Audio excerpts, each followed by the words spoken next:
too was on the spectrum. This is why I was so drawn to helping them communicate and helping their voices be heard, because I knew that inside of me, there was something that was a little trapped. Neurodivergent represents autism, ADHD, dyslexic, people who have anxiety disorders, OCD. So those people are really good at masking, and that might be why sometimes you might look at me and say, she doesn't look autistic, but it's not about the look. So the first thing is, do not ask loaded questions.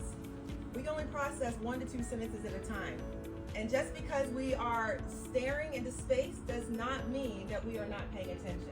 It's processing time.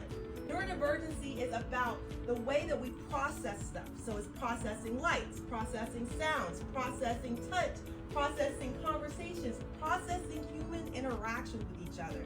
Now there's some more sensitivity for somebody who's in the store and they're like, that's just a bad parent, but really it's a child who has overload and really does not know how to tell the parent, because a lot of times the behaviors are their voice. And if we can get that word out, that a lot of times the behaviors is not a bad behavior, it is a voice, it is a way of communication that needs to be understood. And I founded this foundation because a lot of times when neurodivergents are seen on screen, they're seen in a way that it just represents the stereotype of autism. You might have someone banging their head, you might have someone stimming back and forth, waving their fingers, but that is not all that autism encompasses.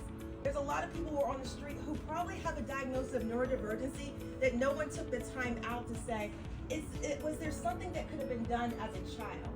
And so I am on a road and on a path to create more neurodivergent stories to be told in the stories of media, which is TV, film. And that's what I want to change, because these families are representing 1 out of 5 people now.